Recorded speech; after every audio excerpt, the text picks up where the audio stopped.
Assalamualaikum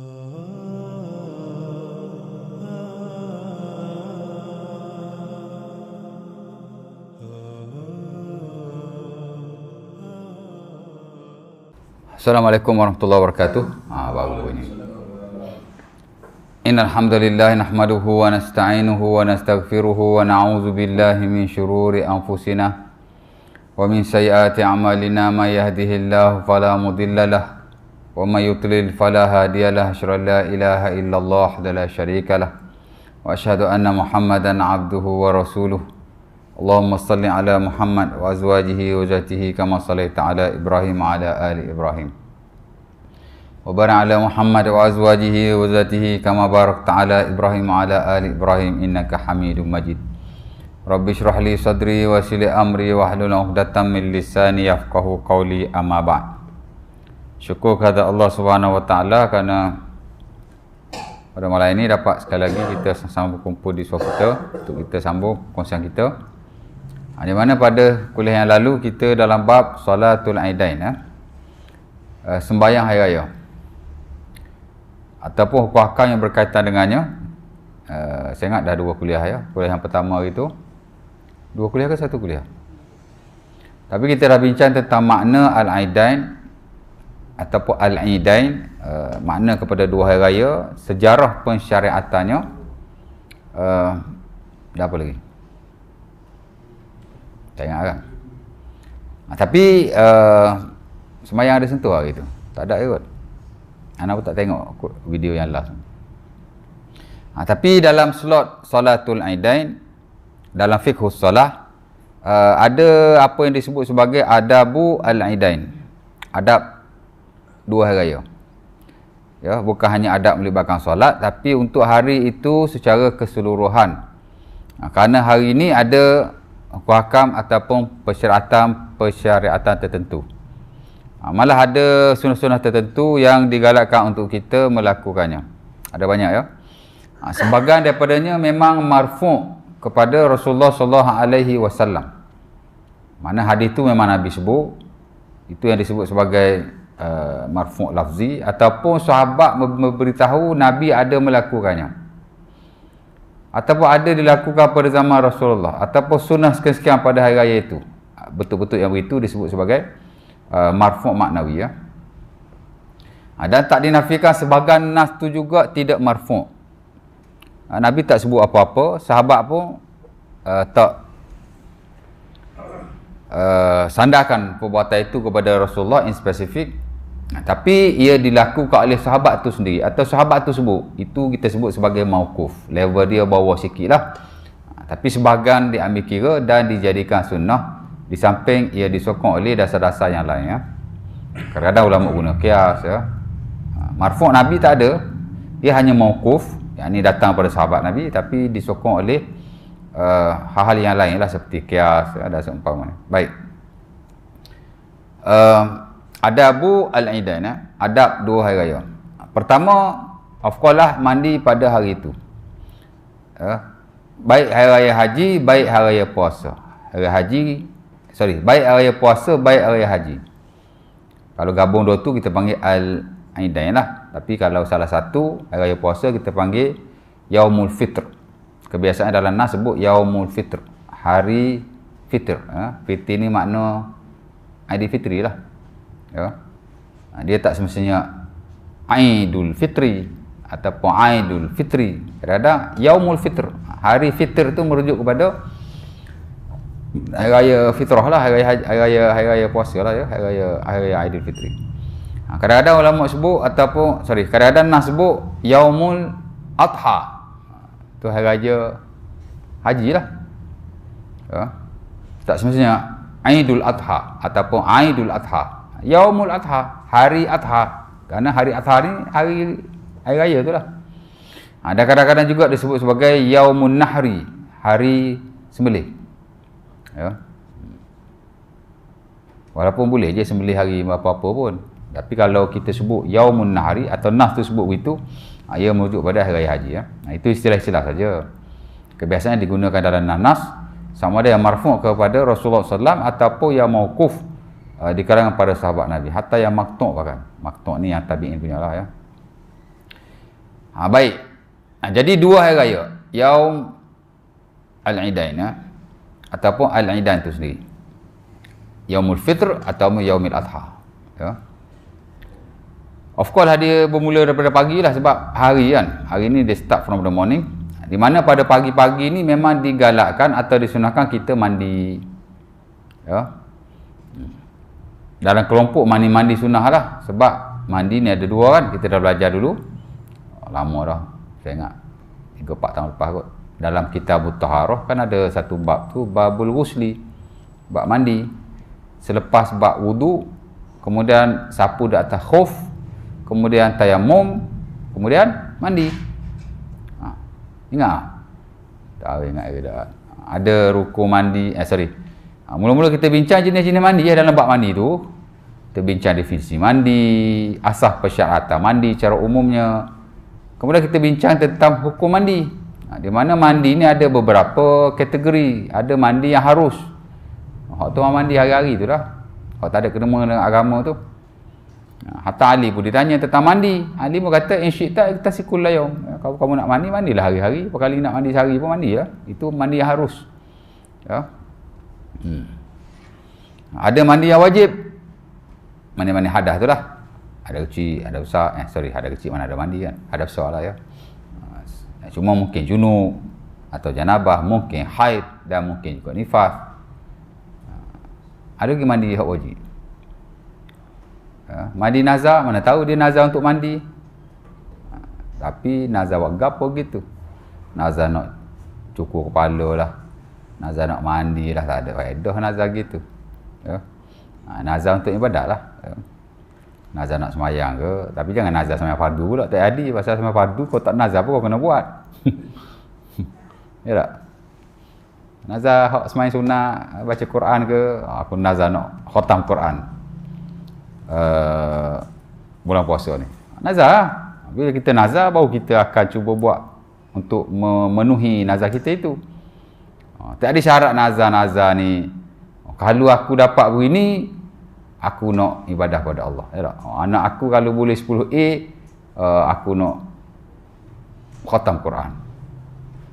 Itu makruh. Ada khilaf dalam bab ni. Tapi setahu saya majoriti memakruhkan nazar-nazar mu'allaq seumpama itu. Nazar-nazar tergantung. Nak buat benda,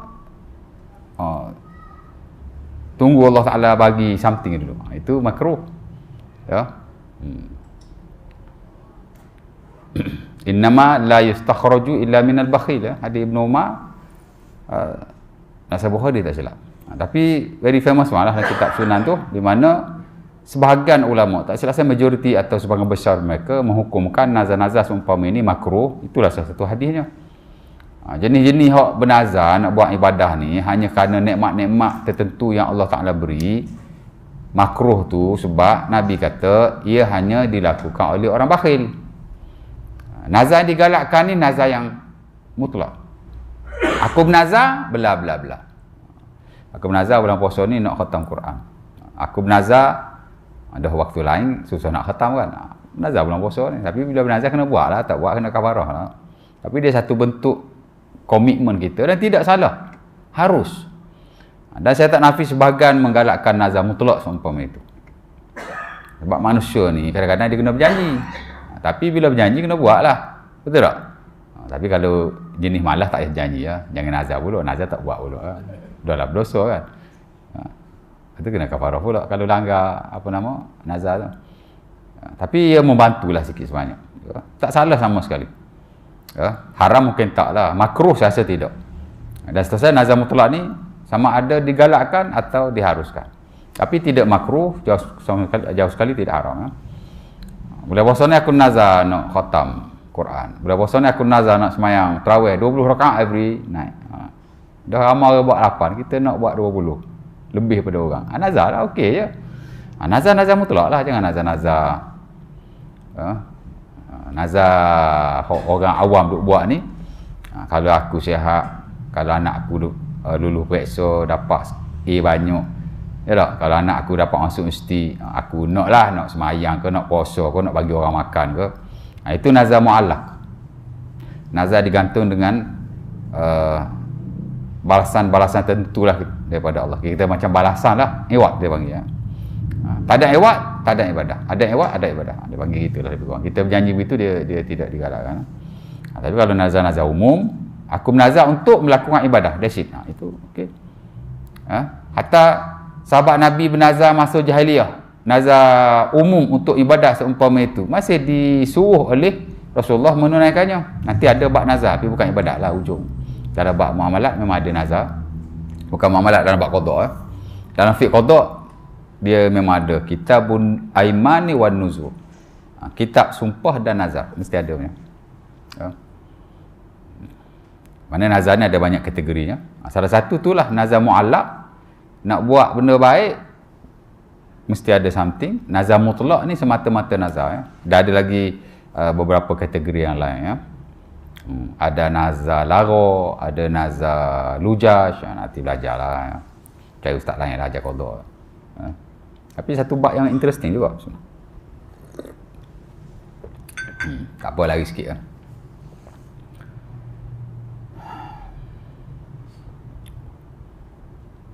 Nazar mutlak ni tuan, macam Umar kan, Nasab Bukhari. Bila dia masuk Islam, dia kata kepada Nabi, "Ya Rasulullah, nazartu an a'takifa lailatan fil jahiliyah." Ya. Ataupun dia kata, Umar kata Nasab Bukhari, bila dia masuk Islam kan, dia kata, "Ya Rasulullah, nazartu an a'takifa lailatan fil jahiliyah." Wahai Rasulullah, aku nazar untuk iktikaf satu malam di Masjidil Haram lah ketika jahiliyah. Maka apa jawab Nabi? Nabi kata, "Aufi binazarika." Sempurnakanlah nazam. Ya. Jadi walaupun dia nazar masa jahiliyah, dia masuk Islam, Nabi suruh tunai lagi. Ya. Sebab masa dia jahiliyah tu pun dia nazar pada Allah. Dia nazar pada Allah. Dia bukan nazar pada berhala, bukan nazar pada pokok. Dia nazar pada Allah juga. Kerana mereka pun sembah Allah juga, bukan tak sembah Allah. Ya, the idea of Allah mereka ada, bahkan mereka pun sembah juga. Dia pun mengakui Allah sebagai Tuhan juga. Cuma tak ada tauhid lah. Jadi Nabi suruh sempurnakan. Itu nazar mutlak lah tu. Dia bernazar nak iktikaf. Satu malam atau satu hari lah. Kita kalau nak nazar-nazar lah gitu. Jangan duduk nazar. Tidak salah kalau nak nazar-nazar muallak, nazar-nazar jenis lah gitu, tapi tak digalak lah. Tapi orang awam atau orang Melayu kita lah khususnya, dia tahu nazar tu ya, betul tak? Nazar yang digantungkan dengan kebaikan-kebaikan tertentu ya. Itu makruh lah. Ada ulama kata harus pun, tapi setahu saya ramai yang kata makruh. Mazhab Syafi'i makruh kan, tidaklah haram kan. Baik, pasal apa pergi ke nazar tu, jauh pergi tu. Pasal pergi nazar dia?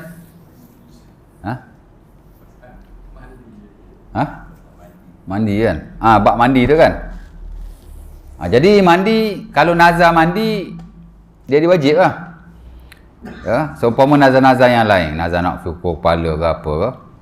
Tapi tak jadi syarat kita tunaikan, sebab nazar-nazar seumpama ini, kalau tak ada apa-apa faedah, kita kafarah saja. Ya. Man nazara syai'an summa ra'a ghairahu khairan minhu falyatil ladzi huwa khair thumma yukaffir an yaminihi au an nadari. Ya. Nabi kata dalam Sahih Bukhari atau Muslim itu, siapa-siapa yang bernazar ataupun man halafa ala yamin, dia bersumpah. Kemudian dia lihat ada benda baik, lebih bagus daripada sumpahnya itu, maka janganlah tunaikan sumpahnya. Buat hak baik itu, kemudian kafarahkanlah sumpahnya, boleh aja.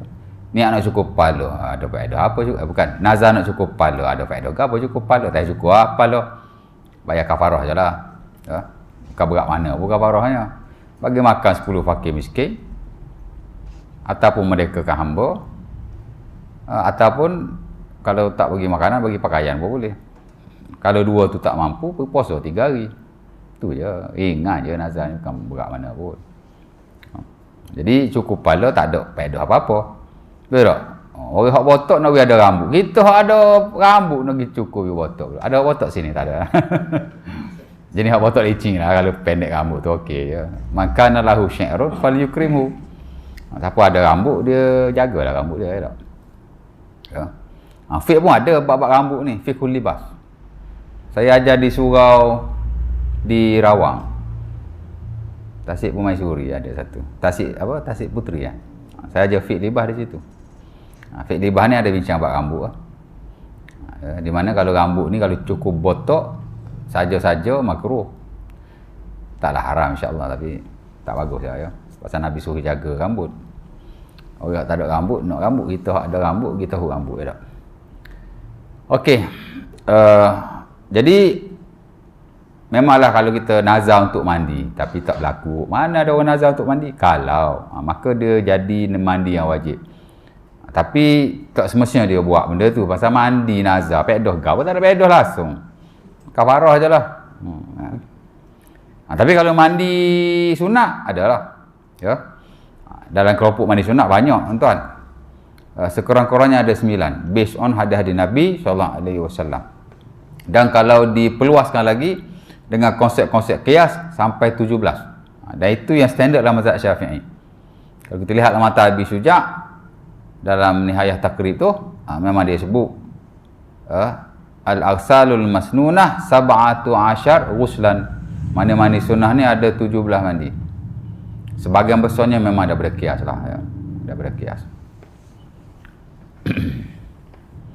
Mandi makruh tak ada ke? Ada mandi makruh.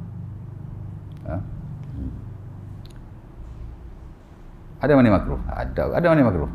Kok namis ya? Mandi haram. Apa mandi haram ya? Tapi yang fit ni banyak mandi sunnah lah ya, mandi sunnah.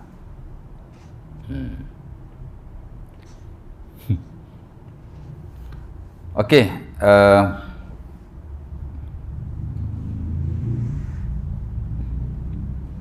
sebagai orang Melayu kita, kalau kita pergi melawat jenazah kan, tak tahulah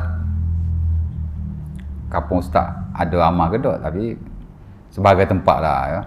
Termasuk di tempat saya pun, kalau kita pergi ya, melawat orang mati balik, orang suruh mandi, orang tua suruh mandi ya.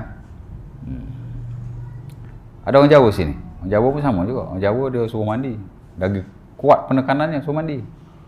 Oh, kalau tak mandi kena ngepek, memang kena mandi. Dia panggil layak kan. Tak tahu pasal apa kan.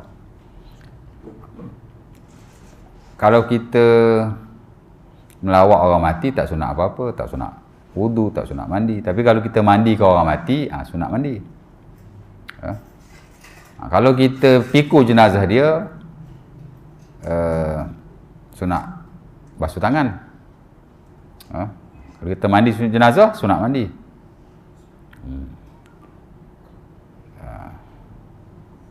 Kalau kita pikul jenazah, sunat wudu. Ya. Atas kurang-kurang basuh tangan rasa. Macam mana? Macam mana hadis tu? Betul. Ya, man ghassala janazatan falyaktasil wa man hamalahu falyatawadda.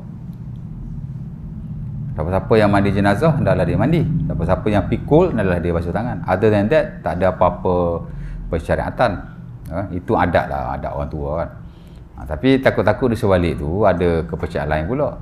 Kok badi orang mati tu pendek kita kok macam orang mati tu macam hina sangat kan. Apa nak mandi-mandi, paksa-paksa mandi pula? Tak payah. Pasal orang mati tak ada apa-apa. Dia bukan najis ya. Ya. Bahkan tak ada apa-apa pun. Tak adalah kata kalau orang mati tu tak baik ke warna badi dia mindah pergi kereta, tak ada. Tapi dia macam ada macam tu lah, ada sentimen sikit. Habis tu dia suruh mandi buat apa? Orang tu suruh mandi buat apa? Macam orang mati tu tak bagus. Takut mindah kereta ke lagu mana. Tak? Tak tahu, tempat tuan-tuan tak ada kan? Lain-lain tempat, lain-lain amalan tuan. Ya. Ada tempat-tempat tu tuan-tuan, kalau orang mati dia tanam sekali surah Yasin, memang tempat tuan-tuan tak buat, tapi tempat orang lain ada buat. Saya ada jemaah beritahu. Pak dia buat gitu. Siap tanam dengan kain serban untuk guru dia lagi lah apalah. Memang ada tempat kita tak buat, pak dia buat. Kita ramai kawan, kita tahulah hak ni kata begitu, hak ni kata begini ya tak. Tempat kita kalau nak kena kendara atas kain tak ada lepas gapo, tempat lain lepas kain buruk lah, lepas slender pun ada. Ada orang tanya depan saya lah, dia tanya ustaz lain tapi depan saya. Jadi benda pelik-pelik ni dia sentiasa berlaku, kalau tak di tempat kita, di tempat orang lain. Ya. Jadi tak ada apa-apa orang mandi banyak ke apa, berkaitan dengan kalau ada pun mandi kepada orang yang memandikan, basuh wuduk bagi orang yang memikulnya. Ada dan dia tak ada apa-apa. Dulu ada seorang dia kata kalau nak melih lembu untuk korban ke apa, melih lembu, kalau dia pemandi banyak tak digalakkan, nanti lembu tu jadi kerah lah ataupun jadi berlemak lah. Ya tak? Betul tak? Tak pernah dengar? Tak pernah dengar kot. Ustaz-ustaz kita juga, ya tak? Saya pula fikir apa connection dia? Mandi banyak, lembu tu jadi kerah, jadi lemuk. Apa connection dia? Ada connection lah?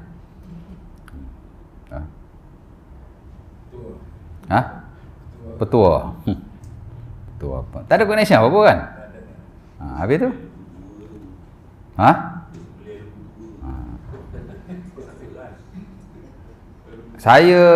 Memang saya ada ajar di beberapa surau, macam di sini di Subang tu ada satu. Kemudian di Ampang saya ajar masjid besar. Fiqhul At'imah, the science of food and beverage and drink lah. Mana fiqh pemakanan. Kita ada fiqh pemakanan. Lepas fiqh muamalat, dia ada dua. Satu fiqh pemakanan, satu fiqh pemakaian dan perhiasan. Ya, fiqhul At'imah dengan fiqhul libah. Dua-dua fiqh ni masih ajar. Dalam fiqh pemakanan tu, saya baru lagi tahun lepas mengajar di masjid tu. Masa sebut tentang prinsip-prinsip makanan ni, saya ada sebut lah benda tu dan saya ada bagi tahu pasal benda ni. Lepas semayang, lepas kuliah tu, di belakang tu, ada seorang penyembelih lembu kira profesional lah. Dia kat luar negara dia sembelih. Dulu orang kita kira Sulia ke apa menyembelih lembu kan. Mungkin dia pergi tempat sana kot. Dan dia bagi respon yang baik lah pada saya. Dia kata petuah kita dalam bab-bab macam ni kadang tak betul pun. Ni semata-mata, yalah kan, ada kalau ustaz cakap tak kau orang tak percaya. Ya tak? Lepas tu hak ni bagi tahu orang ni, hak ni bagi tahu orang, dan dia tersebar. Padahal benda tu tak ada apa-apa connection pun. Ya. Dia kata pengalaman dia dan hak dia belajar apa gitu gini. Pasal penyembelih profesional kan, kira pakar jugalah. Dia kata sembelih ni dua je. Ya. Pertama, pisau tu mesti tajam, alat tu mesti tajam. Yang kedua dia kata haiwan tu tak boleh stres. Inilah konteks biasa lah, konteks biasa. Tapi kalau haiwan tu memang daripada dia hidup, dia kerah dah, mati pun dia kerah juga, dia takkan jadi lembut punya. Inilah konteks biasa. Dia kata senjata tajam, haiwan jangan bagi stres. Itu diamalkan bahkan di luar negara. Sebahagian haiwan sebelum nak sembelih dia alihkan dulu elektrik, dia bagi haiwan tu tenang kerana nak bagi sedap daging itulah dia kata. Memang betul. Kalau kita kaji dalam fiqh pun kan, memang Nabi suruh tajamkan sembelihan alatnya tu, dan Nabi suruh rehat-rehatkan haiwan peliharaanmu. Kita bak senjata tajam tak ada isu lah, mungkin saya ingat tak ada isu kan. Tukang sembelih sampai ada 5-6 parang dia ada pisau tajam-tajam belaka tu. Tapi kadang isu haiwan tu dia tak ada ketenangan. Dia nak pergi ke alam bakar tu dia tak ada ketenangan. Stres kan. Tengok seekor lembu berapa orang kejung. Stres lembu tu. Orang tak ada kerah dia. Sekarang Nabi kata tak? Falyuhib syafaratahu wal yurih zabihatahu. Betul tu hadis. Syahadat bin Aus, Sahih Bukhari atau Muslim. Tajamkan alatmu, rehatkanlah sembelihanmu. Dia kata dua ni je. Kalau beri kesan pada daging tu. Hak lain-lain tu merepek. Tak ada apa pun dia kata. Petua beritulah, petua berinilah. Ya tak? Ada petua tu kalau nak sembelih kena kepik kepik je. Apa benda tak ada koneksi apa-apa. Ya tak? Mujur ada geng Wahabi duk pakar-pakar lah kan. Kalau tak ada geng Wahabi tak ada nak pakar buat gini ni. Kan tak? Wahabi je sensitif bawa gini. Okey. Jadi mandi sunat tu kan. Jadi mandi ni ada banyak kategori. Yang kita bincang dalam fiqh ni biasa mandi sunnah lah selain pada mandi yang wajib. Dalam bab mandi dulu kita belajar mandi wajib, mandi sunnah. Kemudian dalam bab air raya ni pun kita sentuh lagi di mana ada mandi untuk air raya. Ya. Dan saya sebut peringkat awal tadi, nanas tentang adab hari raya ni tak semuanya marfu'. Sebagainya mauquf daripada sahabat Rasulullah SAW yang tidak ada marfu'. Mandi ni tuan-tuan, dia tidak ada yang marfu'. Ya. Dan kita ada tengok komentar ulama-ulama kita, especially yang kontemporer, ada perkata memang tak ada riwayat daripada Rasulullah SAW yang marfu' lah, yang Nabi sebut ataupun sahabat beritahu Nabi buat tentang mandi hari raya. Yang ada ialah asal-asal yang sahih daripada sahabat Rasulullah SAW. Ya. Yang mauquf lah kita kata dalam hal ini. Dan ulama juga menggunakan kias di atas mandi Jumaat. Jadi yang mandi Jumaat tu, jadi yang dikias ke atas mandi Jumaat tu kita boleh kata marfu' lah. Tapi yang actual perbuatan tentang mandi ni dia banyak daripada sahabat Rasulullah SAW. Ya. Antaranya Ali bin Abi Thalib, dia ditanya tentang mandi, mana-mana sunnah lah ya, diriwayatkan dalam Sunnah Al-Baihaqi dan selainnya, disahihkan juga oleh Albani dalam Irwaul Ghalil. Dia ditanya tentang mandi lah, dia pun sebutlah mandi-mandi yang sunnah. Hadis tu hadis zadan, termasuk ialah mandi hari raya, Yaumul Fitri wa Yaumul, dia tak sebut Yaumul Fitri, dia sebut Yaumun Nahri wa Yaumul Al-Fitr. Jadi dia sebut situ. Bila dia tanya tentang mandi sunat, dia jawab. Hak dia sebut ni ialah mandi hari raya Fitri, yakni hari puasa raya, dan mandi hari haji. Ya. Begitu juga dengan Ibnu Umar, seumpama yang dinyatakan oleh anak murid dia nama Nafi'. Nafi' ni bukan hanya anak murid dia, tapi juga pembantu dia. Di mana sebahagian besar daripada asar Ibnu Umar, termasuk yang diriwayatkan oleh Bukhari Muslim, banyaknya daripada Nafi'. Nafi' ni kira orang rapat Ibnu Umar lah. Dia banyak riwayat. Ya, dalam bab mandi ni pun dia meriwayatkan benda yang sama, seumpama yang diriwayatkan dalam sebahagian kitab sunan lah, tapi bukan Sahih Bukhari, Muslim, Abi Daud dan selainnya, tapi lebih kepada kitab-kitab musannaf ya. Ibnu Abi Syaibah ada. Kitab musannaf ni kitab hak bagi tahu amalan para sahabat lah. Dia ada dua musannaf yang top kan dalam market ni. Satu musannaf Ibnu Abi Syaibah, satu musannaf Abdul Razak. Di mana Nafi' kata Ibnu Umar memang dia mandi. Ya, kana Ibnu Umar yagtasilu qabla ayagdu ila al-musalla yaumal fitri. Ibnu Umar dia mandi dulu sebelum dia pergi ke masjid pada hari raya puasa. Nas tu tak sebut hari raya haji, tapi dia sebut hari raya puasa. Jadi bila sebut hari raya puasa, dia tertakluk juga kepada hari haji untuk mandi ni. Ya. Dan ada juga riwayat Abu Bakar As-Siddiq dan kitab Sunan Abu Bakar Umar ya. Di mana Umar suruh Nabi beli baju yang cantik, tapi dia baju tu daripada sutera. Dan Umar pun kata, belilah wahai Rasulullah baju ni, tatajammal lil aidain, kamu boleh pakai untuk hari raya, dua hari raya tu. Maka Nabi kata, hadza saubun liman la khalaqa lahu. Ini pakaian tidak ada untung bagi seseorang itu, merujuk pada kat dunia diharamkan, di akhirat nanti dia dilarang daripada memakai pakaian itu sebab sutera kan. Lelaki kan tak ada pakai sutera. Jadi ada asal. Jadi ada jugalah asal-asal tertentu yang menunjuk bahawa itu baju apa disebut nah mandi pula. Itu baju bukan mandi, ni mandi kan. Mandi dah. Mandi apa lagi ada. Dan saya lihat buku-buku fiqh, khusus buku fiqh Syafi'i yang terdahulu lah, seumpama Al-Bayan, Al-Majmu', banyak asal-asal yang mauquf yang tidak marfu' kepada Rasulullah SAW tentang mandi hari raya. Walau bagaimanapun benda ni tak ada khilaf, sepakat para ulama di atas asas sahabat Nabi yang sahih ni, dan kias yang digunakan ke atas mandi Jumaat. Pasal dalam bab mandi ni kadang-kadang ulama dia banyak mengambil guna kias lah. Hatta dalam mazhab Syafi'i sampai 17 tu payah belaka tu. Ya. Sementara hari raya ni kita berhimpun kan. Banyak gerakan untuk mandi macam mazhab Syafi'i dia kata sampai 17 kan. Dia benar dia ambil kias lah. Banyak kias hari Jumaat je. Macam semayang istisqa, sunat mandi. Sedangkan istisqa mandi tak ada nas. Memang tak ada nas yang spesifik. Dia kias. Istisqa ni minta hujan kan. Begitu juga dengan gerhana. Apa-apa bila kita semayang berjemaah memang sunat mandi. Itu yang standard dalam mazhab Syafi'i. Kerana dia kiaskan di atas main Jumaat. Bila kita nak kumpul ramai-ramai ni, dia mesti badan bersih. Jadi dia ambil. Itu jadi sampai 17 tu. Ya. Kalau kita lihat dalam fiqh sunnah yang betul-betul based on hadis Nabi yang tak guna kias, buat hari raya je dia guna kias. Tapi lain pada hari raya, kebiasaannya ulama kontemporer tak guna kias. Dia betul-betul ambil yang ni lah ya. Tapi macam hari raya ni pasal dia ada asar. Kalau dia tak guna kias pun, asar tu sudah memadai. Jenis hak tak ada asar pun tak ada ni. Tapi ulama guna kias. Tapi kalau kita lihat ulama-ulama fiqh sunnah yang kemudian ni, dia tak ambil. Sebab itu kita lihat macam dalam Bidayah Mutafaqih, apa nama Baik Salam Bali tu kan, 9 aja mandi sunat ni. Fiqh sunnah Syafi'i ada berapa je, 8 macam tu je kot.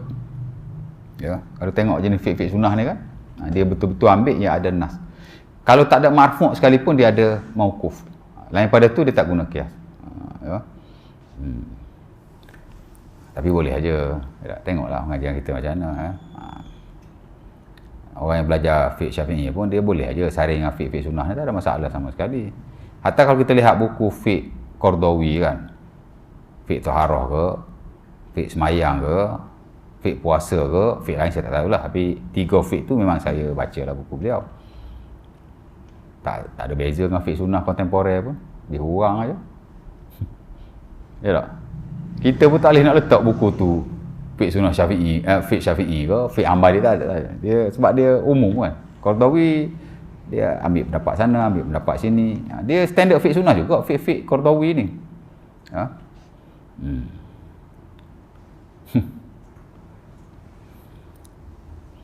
Okey, jadi mandi ya. Ada soalan mandi tak? InsyaAllah. Kejap.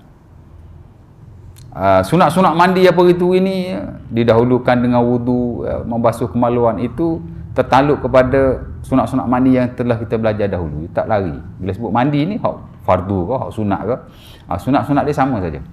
Ha? Apa sunat mandi? Banyak. Saya mau balik lupa dah. Okey, baik. Itu pertama mandi ya. Dan mandi ni tuan-tuan, walaupun tak ada yang marfu', uniknya ialah adalah asalnya tu kan. Ulama sepakat no khilaf. Kita tak jumpa lagi lah fuqaha yang kata mandi tidak sunnah air raya ni. Kalau mandi-mandi yang tidak ada asar, semata-mata qiyas, mungkin sebagai ulama dia tak ambil lah ya. Sebab tu kalau betul-betul based on nas, marfu' ke mauquf ke, dia dalam 8 9 macam tu je. Yang jadi banyak termasuk dalam mazhab Syafi'i sampai berbelah-belah tu, sampai 17 tu dia guna qiyas.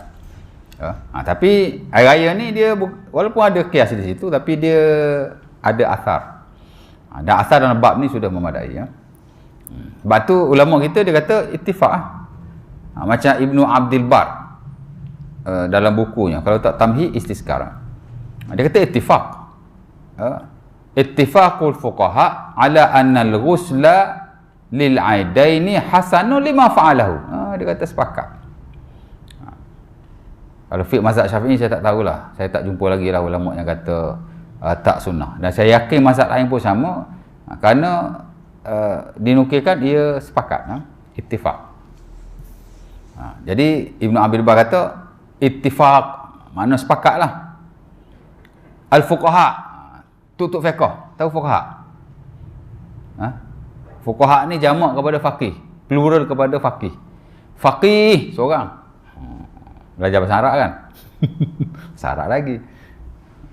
Memang belajar fiqh ni patut kena tahu bahasa Arab. Sebab tu ada surau dia minta saja usul fiqh Ustaz. Aku pening nak ajar usul fiqh macam mana ya. Usul fiqh ni dia kena tahu bahasa Arab. Kau basic. Kalau tak tahu bahasa Arab macam mana ajar usul fiqh? Boleh ajar. Tapi sebagai istilah tu dia mesti dijelaskan dalam konteks bahasa juga. Ya? Tapi saya ajar juga, tapi saya tak ajar buku fiqh. Tapi saya tak ajar buku usul fiqh yang betul-betul usul fiqh lah. Dalam market ni apa usul fiqh? Hak Melayu lah, hak paling basic. Buku usul fiqh Fawah Fadil tu lah. Tapi hak basic-basic pun kalau kita tengok, kerana usul fiqh ni banyak main dengan istilah. Ya. Jadi dengan istilah tu baru kita huraikan. Tapi kalau istilah tu pun kita tak boleh nak catch up. Susah juga tuan-tuan.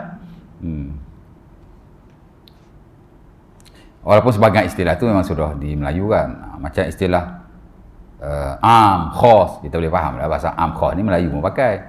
Ya tak?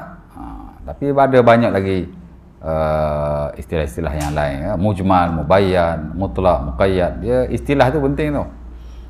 Usul fiqh ni kalau kita reti istilah, dia mudahlah untuk belajar.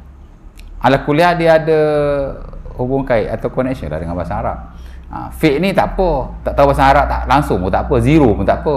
Kalau tahu lebih baik. Tapi kalau usul fiqh ni sikit, dia memang kena ada bahasa Arab sikit lah. Sekarang untuk kita dapat catch up istilah-istilah yang ketengahkan. Jadi saya tak pakai buku Fah Fadil tu. Saya tengok dia berjemaah tunjuk kan. Tak lagi ya buku ni, payah juga ni. Basic kali dah tu. Saya pakai buku pengenalan fiqh. Buku Mukaddimah kepada ilmu fiqh.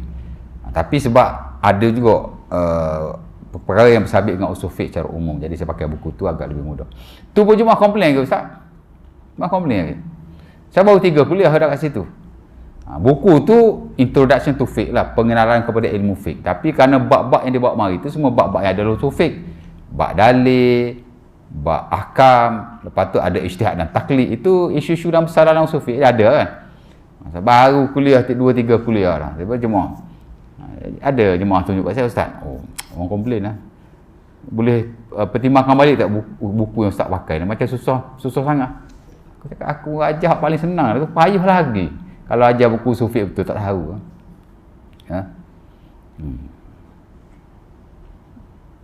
Sebab saya 3 kuliah dah. Tapi kuliah pertama, kedua itu gambaran umum aja antara fiqh dan usul fiqh.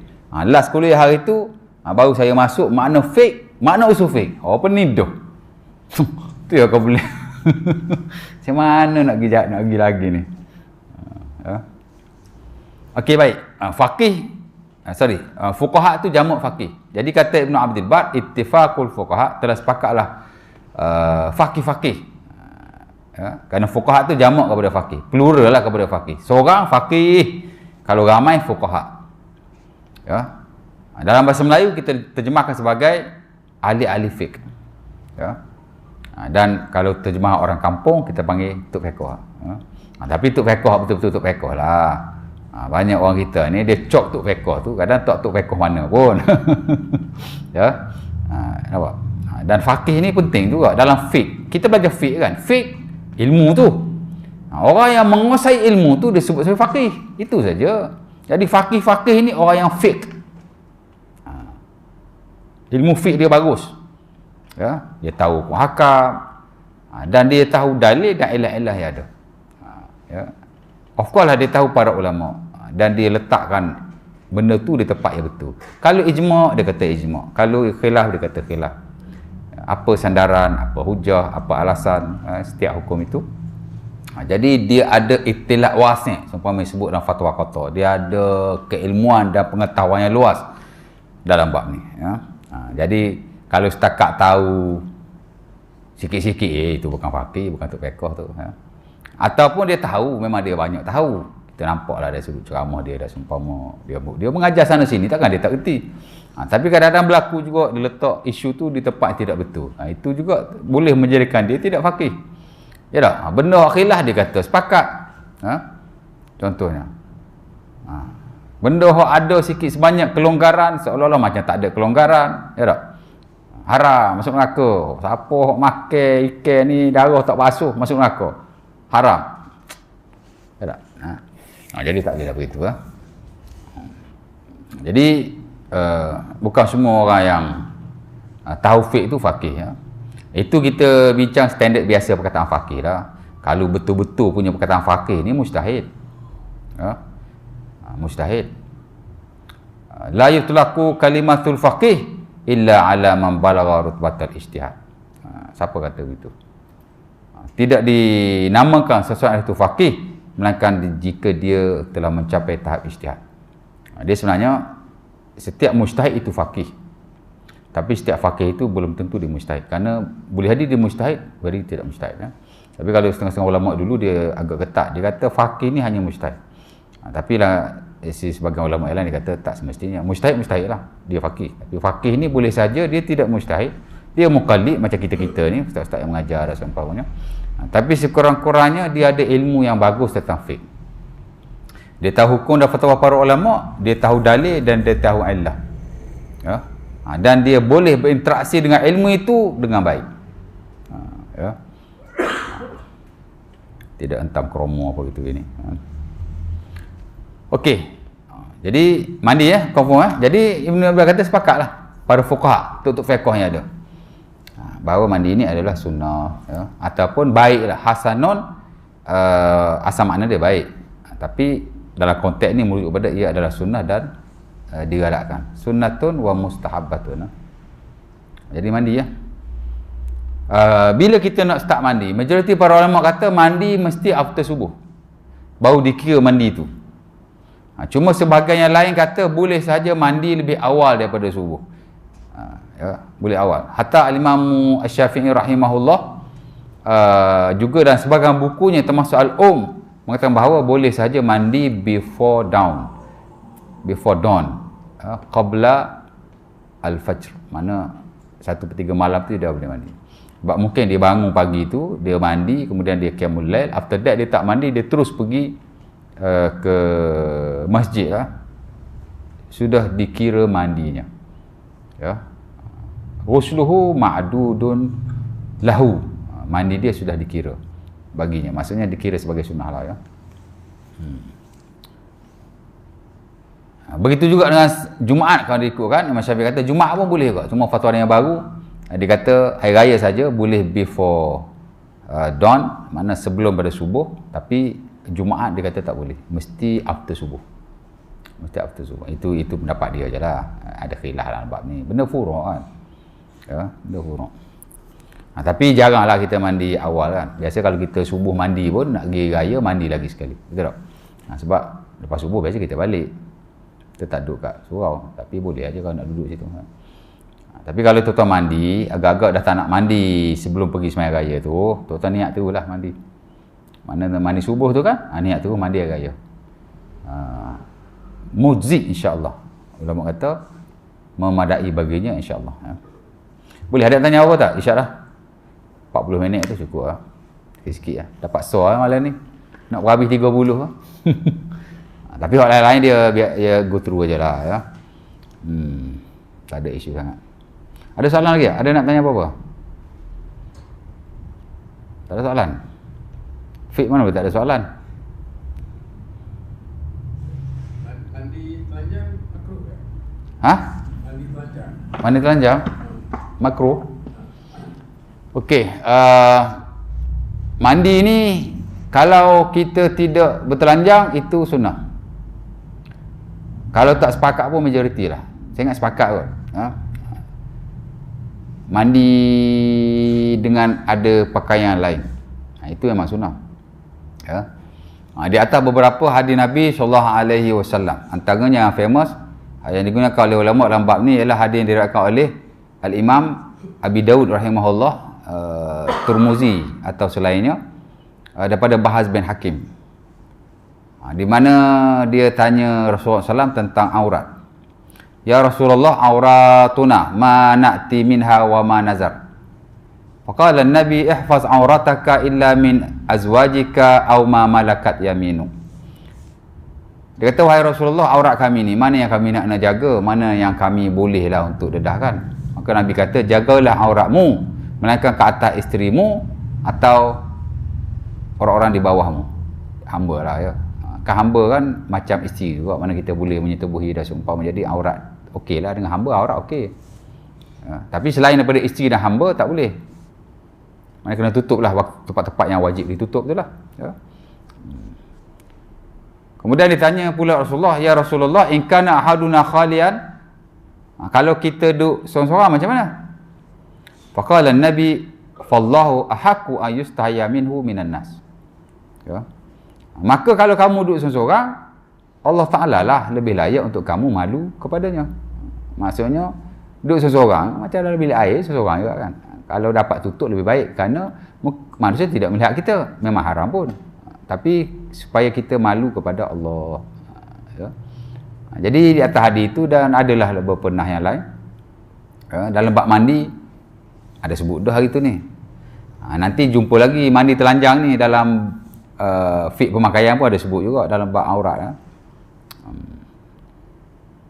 Dalam aurat semayang pun ada sentuh juga kot, tak tahulah kan. Tapi ada hadis ni amat famous sekali.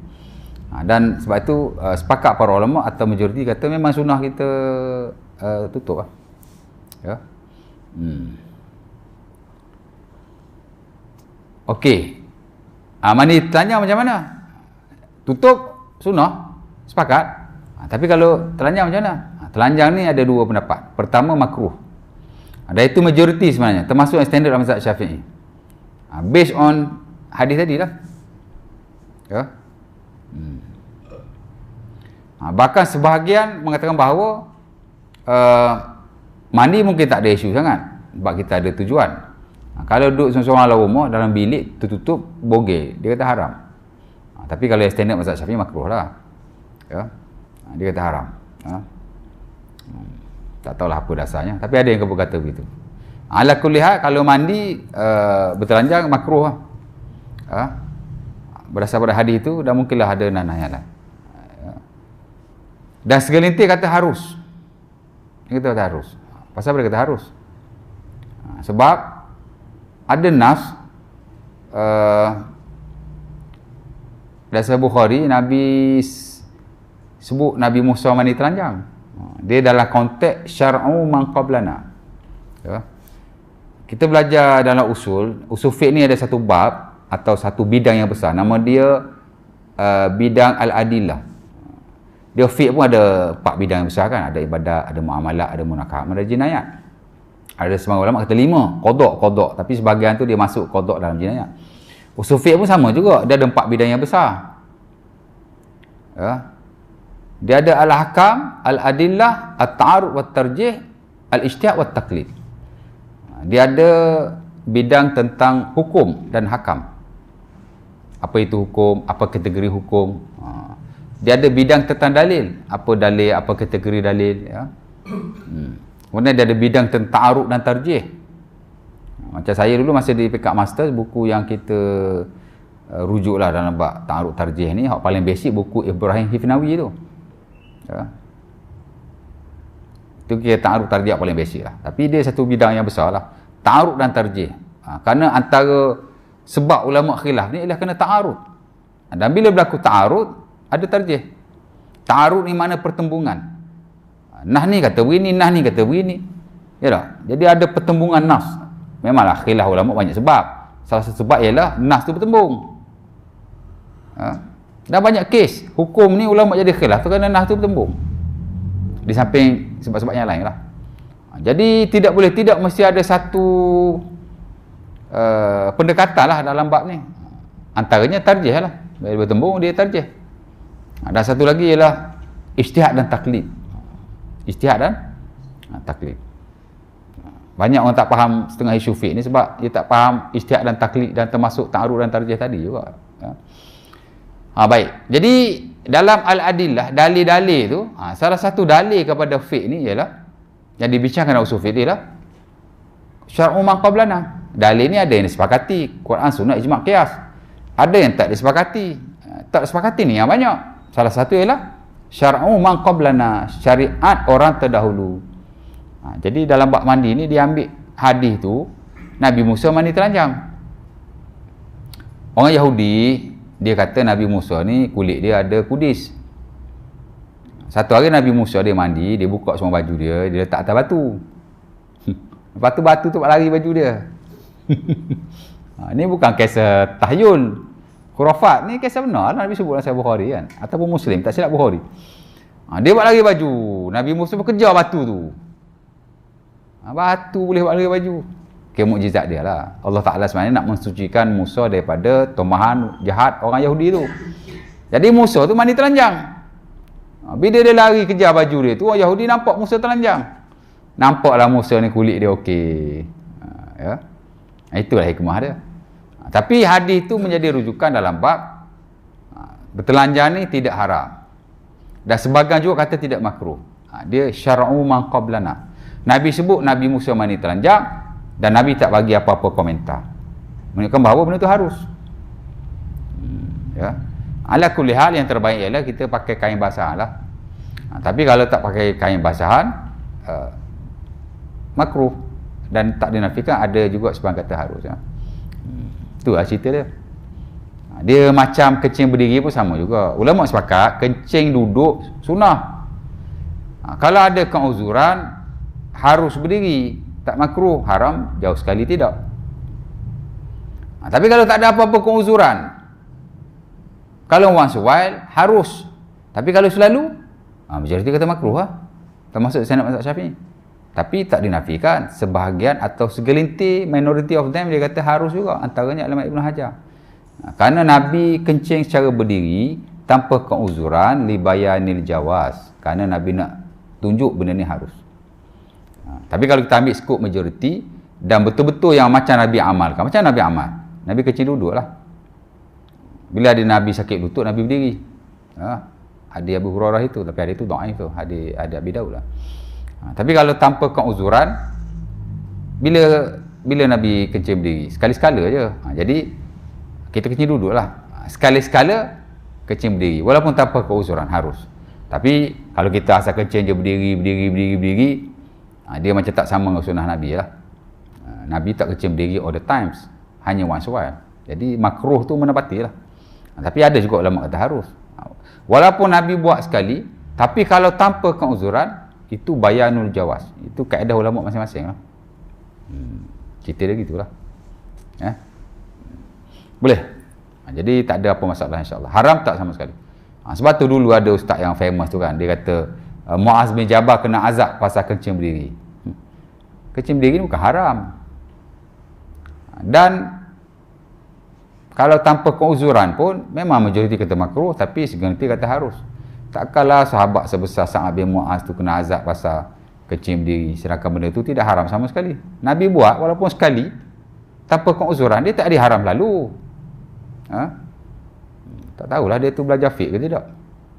Tapi nak tetap belajar fiqh pun susah juga kan. Ramai je ustaz tak apa reti fiqh pun. Dia ajar tu macam dia reti, padahal dia tak reti pun. Tuan-tuan mungkin tak boleh detect, tapi kami yang belajar fiqh kami tahu lah, kami boleh detect dia tu macam mana kan. Jenis-jenis orang macam ni. Dia tak ada idea pun pasal fiqh bab tu. Bab lain saya tak tahulah, tapi kalau bab tu, kalau dia kata begitu memang tak ada. Sementara nas tu tidak sahih, malah dihukumkan palsu oleh sebagian ulama. Hadis tu memang tak boleh pakai pun. Memanglah awak nak bagi galakan pada orang supaya kencing duduk kan. Tapi janganlah rosakkan fiqh tu sendiri, malah ambil nas yang tak boleh pakai. Kan, nas Bukhari, Sa'ad bin Muaz mati, 70,000 malaikat turun tu. Apik dia pergi ke kubur. Turun untuk menghormati sempena mati dia. Takkan sahabat yang diiring oleh 70,000 malaikat, seumpama dia akan nas Bukhari, kan, diazab pula agak. Tak logik betul. Ya. Tapi ada hadis yang sahih juga. Sa'ad bin Muaz memang dia dihimpit oleh kubur. Dia bukan diazab, tapi dihimpit oleh kubur. Tapi himpit kubur ni semua orang kena, beriman ke kafir ke semua kena. Cuma kalau himpitan orang kafir, himpitan azab. Kalau himpitan orang beriman, dia panggil himpitan umumah, himpitan keibuan. Dia satu rahmat Allah Ta'ala. Macam ibu dia perlu anak dia, macam tu lah. Okey, boleh tu? Ada soalan lagi? Syekh tanya apa tadi? 3 minit pukul 9. Kenapa?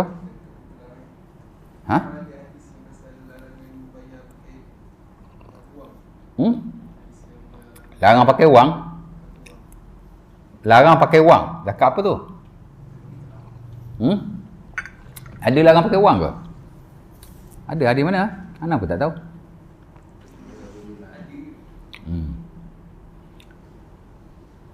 Zakat fitrah ni memang majoriti kata mesti bayar dengan qut. Qut ni ialah makanan ruji. Ya.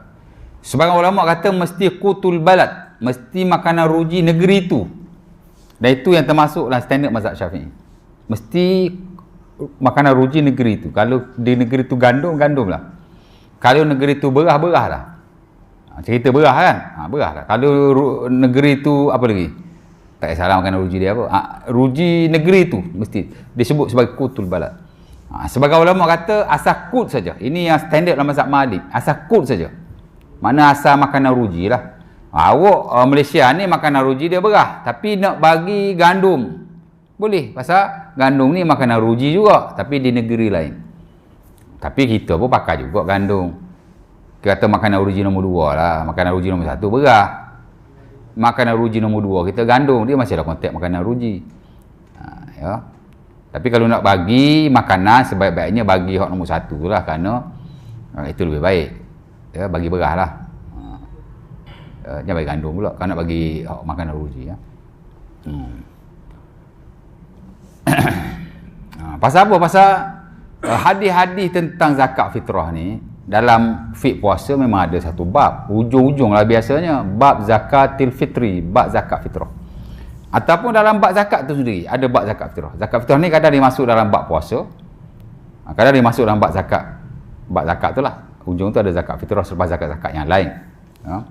Ala kulli hal, zakat fitrah dia ada hadis yang khas yang menyebut tentang bila kita nak bagi mesti bagi makanan ruji, macam hadis Ibnu Abbas, macam hadis Abu Sa'id Al-Khudri, hadis Ibnu Umar. Itu hadis yang ada dalam Sahih Bukhari, Sahih Muslim, ya. Di mana kata mereka, kami bayar zakat fitrah. Kunna nukhriju zakatal fitri ala ahdi Rasulillah. Sa'am min sya'ir, sa'am min tamar, sa'am min zabib. Kami mengeluarkan, ni Abu Sa'id, dia kata kami mengeluarkan zakat fitrah pada zaman Rasulullah. Satu gantang daripada gandum, satu gantang daripada bali, satu gantang daripada tamar, satu gantang daripada zabib. Jadi dia sebut makanan-makanan ruji belaka tu. Ya. Ibnu Umar pun sama, dia kata kami zakat fitrah itu wajib ke atas, adalah hadis-hadis dia kan. Cerita dia makanan ruji ya banyak disebut dalam bab ni. Lepas tu Ibnu Abbas pun kata, dasar Muslim kot, farada Rasulullah zakatal fitri tuhratun lis-shaim tu'matan lil miskin. Ya. Allah Ta'ala ataupun Rasulullah mensyariatkan, memfardukan zakat fitrah ini sebagai penyucian kepada orang berpuasa dan memberi makan kepada orang miskin. Betul tak? Jadi bila kita bayar zakat fitrah, kita dapat dua. Satu, mensucikan kita, sebab kita puasa bukan perfect pun. Dia boleh menyucikan tu, zakat fitrah boleh menyucikan. Ya. Dan boleh memberi makan kepada orang fakir miskin. Ada dua kebaikan di situ. Ya. Sebab itu sebagai ulama dia agak tegah dalam bab ni, macam Ibnu Utsaimin kan. Dia kata tak sah dengan duit-duit ni. Dia betul-betul pegang hadis Ibnu Abbas tu lah. Di mana fungsi zakat fitrah ialah selain daripada nak beri makan pada fakir miskin, dia menyucikan kita punya puasa. Yang mana dia kata kalau awak bayar pakai duit tak dapat benda ni. Boleh tengok dalam buku dia Syarah Mumtaz. Tapi dia antara yang pegang hadis tu lah. Mana? Dan seingat saya majoriti lah. Standard mazhab Syafi'i memang makanan ruji pun. Buka lah buku mazhab Syafi'i mana-mana pun. Tapi sebagai lain kata tak semestinya makanan ruji. Dan itu mazhab Hanafi sebenarnya. Kita dalam bab harta ni, kita banyak ambil Hanafi. Kalau tak banyak pun sebahagianlah daripadanya. Dan termasuk zakat juga. Hanafi ni dia banyak flexibility dalam hukum kafir dia. Of course lah dalam hal melibatkan harta. Ya. Kerana dalam bab harta ni, khusus zakat lah ya, dia ambil kira maslahah. Aslah lil masakin, yang lebih memenuhi kemaslahatan orang miskin. Sebab itu dia membolehkan zakat-zakat harta ditukar kepada wang. Dan bukan zakat harta saja, zakat fitrah pun sama juga. Bila kita tukar pada wang, dia lebih aslah lil miskin, boleh memenuhi kemaslahatan orang miskin berbanding hanya memberi makan. Dia guna kaedah tu lah. Hanafi dah ada kaedah dia sendiri. Jadi dia guna prinsip maslahah dalam bab ni. Hadis memang tak ada lah bayar pakai duit zaman Rasulullah, baik dinar, baik dirham, tak ada. Tapi tak tahulah, entah kata ada larangan bayar pakai duit, mungkin ada kot, saya tak tahulah. Ala kulli hal, bab zakat ni dia tertakluk kepada ulil amri ya. Mungkin kita belajar fiqh yang standardnya begitu. Ya. Macam kita kata dalam bab zakat kan, standard mazhab Syafi'i bagi makanan ruji, bagi duit memang tak sah. Tapi kita nak kata bagi duit tak sah dalam konteks hari ni, especially di tempat kita, tak boleh, pasal harta termasuk zakat ni di bawah ulil amri. Jadi kalau ulil amri mengharuskan, malah menggalakkan bayar pakai duit, kita kena aku lah. Kalau awak nak pilih tak boleh, di atas dasar tertentu sebab kita mengaji kan. Kita buat on our own lah. Jangan hasut masyarakat supaya tak payah pakai zakat pula. Tak payah pakai ni pula. Ya. Jadi kita nak faham juga bab tu. Bab harta ni dia agak berbeza berbanding hak lain-lain. Ya. Dan kita tak boleh bercanggah dengan Uli Amri yang bab ni. Kerana dia ambil kira banyak hal. Ya. Jadi terpulanglah. Ya. Saya memang bayar duit all the time. Saya bukan tak tahu apa bayar makanan ruji ni. Kalau dari sudut hukum tu dia majoriti para ulama. Kalau mazhab Syafi'i memang standard pun. The most standard. Paling mutamak sekali. Dan dari sudut fungsi dia pun baguslah kan. Kita lihat Adi bin Abbas dan seumpamanya. Tapi saya mau bayar pakai duit je. Lagi itu memudahkan lah. Ada pernah sekali saya bayar pakai beras. Saya ingat 10 tahun lepas kot. Ada saya beli beras sekali. Saya beli sekampit saya bagi. Yang 5 kilo punya. Cerita dia boleh aja. Ya. Macam sekarang kan.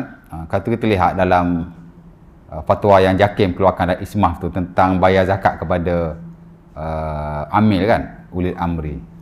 Secara umumnya dia kata negeri-negeri mewajibkan sebagailah daripada negeri Malaysia. Tengoklah macam mana, macam Selangor dia mewajibkan bayar kepada ulil amri, tapi membayar kepada orang lain yang asnah zakat juga secara bersendirian tidaklah dianggap sebagai satu jenayah yang boleh diambil tindakan. Tapi ulil amri memang mewajibkan ataupun memang suruh kita bagi ke dia lah. Jadi dari sudut kepentingan tu ada juga, sebab duit zakat ni dapat banyak bantu orang Islam. Kalau masing-masing bayar masing-masing, jadi uli amri nanti kan tak ada duit pula. Tak zakat tu. Tengoklah macam mana. Boleh. Jadi macam tu Syekh. Zakat fitrah. Dia dalam bab puasa. Biasa zakat fitrah. Dan dia dalam fiqh pun dia bukan satu bab yang besar. Sebab zakat fitrah ni dia very straight to the point. Dan isu yang khilaf ulama pun tak banyak. Dalam isu makanan ruji duit ni tak ada khilaf setahu saya. Ya, kalau ada khilaf pun Hanafi je kata boleh pakai duit. Dia isu bayar lebih awal. Macam kita bayar lebih awal kan. Ada juga saya lihat setengah orang tu dia kata bayar kalau nak awal ni hanya 2 atau 3 hari sebelum puasa. Kalau sebelum tu tidak sah. Memang ada ulama kata begitu. Macam Ibn Utsaimin, tak silap saya, Saudi punya dia kata tak sah. Tak silap saya lah. Kerana kalau kita lihat hadis dalam bab bayar awal ni, adalah beberapa hadis dalam bab tu. Macam hadis Ibn Umar kan. Dia keluarkan zakat tu 2 atau 3 hari sebelum. Tapi sebagai ulama kata boleh bayar lebih awal. Dalam konteks mazhab Syafi'i dia kata boleh selepas 15 Ramadan. Dan sebagai lain kata boleh saja daripada awal Ramadan. Kerana zakat-zakat fitrah ni dia panggil murtabitatun bi Ramadan. Dia ni terikat dengan Ramadan. Ya. Jadi kalau 2 atau 3 hari sebelum boleh, lebih awal pada itu boleh, lagi boleh. Ya. Malah ada ulama sebagainya membahaskan kalau kita bayar before Ramadan, boleh ke tidak? Memang baju kita tak boleh sebab belum masuk lagi waktunya. Ramadan tak masuk, tapi segelintir kata boleh. Kita tahu dah Ramadan nanti aku nak bayar zakat fitrah. Aku nak bayar loan ni. Ya. Ada sebagian kata boleh, memang tidak muktamad pun. Sebab zakat ni dia melibatkan harta. Harta ni dia ada banyak flexibility. Tengoklah macam mana. Dan ala kuliah dia balik pada uli amri. Kalau uli amri kata daripada awal bulan lah. Boleh aja. Tapi kebiasaannya kita zakat ni dia kalau online lah, dia open. Bila-bila masa tuan-tuan boleh bayar. Macam zakat fitrah tu kan, awal bulan dah boleh bayar. Tapi kalau amir yang kerajaan lantik, kebiasaannya lepas 15. Dah awal puasa baru dia buat mesyuarat lah, itulah inilah. Hari ke-10 ke atas tu baru dia amir start keluar. Biasa 15 ke atas. Jadi tak ada isu lah, bayar awal pun okey je. Sebab dia tak ada. Segi yang ingin mau tidak belanja ada kesan tak? Sakit terus dia belanja gaya lah. Bagi kerajaan mana dia belanja ada kesan tak? Kesan apa dia? Kesan orang segi nak belanja, kalau belanja dulu tak ada. Kesan zakat fitrah. Tak tahulah macam mana dia buat. Kita pun tak faham sangat dari sudut admin zakat ni ya. Macam mana dia buat duit zakat fitrah apa gitu ini tu. Adakah dia bagi terus ke macam mana, tak tahu, kita pun tak tahu lah. Kita bagi sepenuh kepercayaan lah. Ya tak? Kali ikut kan memanglah zakat fitrah ni untuk kita beri dan digunakan oleh orang fakir miskin pada hari raya dan seumpamanya. Tapi ya itu asalnya begitulah. Tapi dari sudut kita bagi duit tu, bila dia bagi kepada orang miskin apa gitu, kita mana pengurusan dia tu, duit dia, pengagihan dia bagi siapa, bagaimana apa, kita pun tak tahu. Kalau nak tahu kena kita tanya depa sosok. Memang kita tak tahu. Dan saya pun personally pernah tanya Mufti Selangor tentang perihal zakat ni. Dia sendiri pun dalam banyak hal dia tak tahu. Dia tahulah dasar-dasar, of course lah fatwa sebab dia yang keluarkan. Tapi in detail dia pun tak tahu, kerana dia kata zakat ni ada eksekutif dia sendiri yang menguruskan. Dalam hierarki tu hak atas sekali sultan lah, nombor 2 mufti, baru hak lain-lain kan. Tapi dia tak terlibat secara langsung dalam pengurusan hak furuk-furuk hak spesifik ni. Dia ada pentadbiran dia sendiri, eksekutif dia sendiri, depo yang tu dia tak disapu tangan. Jadi kalau kita nak tahu, kita kena tanya orang yang menguruskan zakat lah macam mana. Tapi Tok Haji kita siasat one by one pun. Kita bagi, lepas tanggungjawab kita. InsyaAllah ta'ala. Cukup itu. Aku Lukar Azhar. Assalamualaikum warahmatullahi wabarakatuh. Tutup majlis kita dan tasbih kafar.